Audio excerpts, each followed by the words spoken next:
Hey everyone, Andrew here from ToRig, and today I'm going to do a brief overview of our auto start system that we use to charge your van. Let's get started.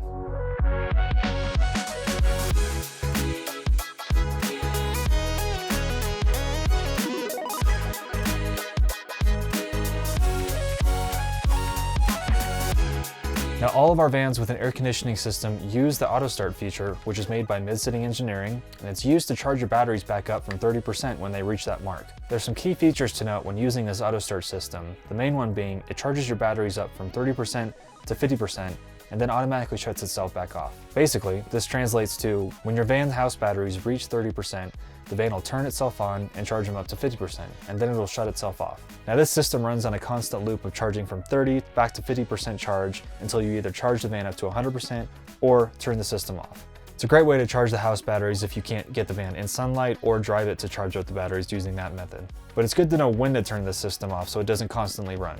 And those times would be when it's either in an enclosed area or if you go on an extended trip and leave the van parked for a long time. It's also important to note not to leave any children or animals in the vehicle when you have this system turned on. Now, in order not to scare yourself or your neighbors in the middle of the night, there's some ways to disable the auto start feature.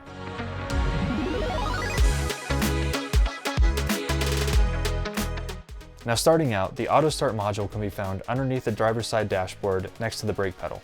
The first way to disable the auto start system is by manually unplugging it from the harness. This is done by pulling out the two plugs on the auto start system and then looking underneath your van for a transparent bag that'll be zip tied to the system itself. Inside of that bag, you'll have two dummy plugs, which you'll pull out and plug into the harness itself. Now, with the harness plugged into the dummy plugs and the system unplugged from the harness, the auto start system won't turn on. Now this is the most direct method to unplug the system. However, this is really only used for when you take it into a dealership and they did run their own diagnostics on the van itself. The easier and less intrusive method is by going into your control panel and turning it off yourself. And I'll show you how to do that now.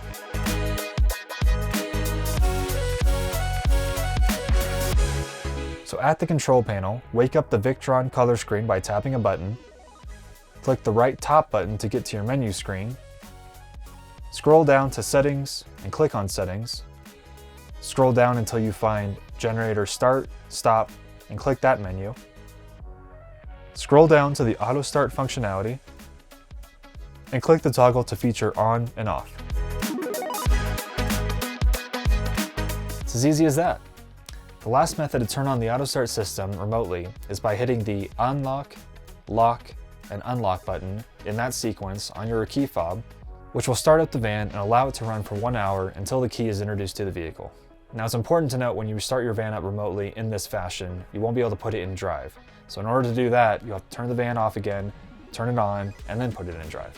Now if you do start up your van remotely in this fashion, you can also disable it by doing the same sequence of Unlock, Lock, and Unlock on the key fob, and the van will turn off. And that's how to use the auto start system. For any further questions, feel free to reach out to our service team at TRG. And until next video, I'll see you later.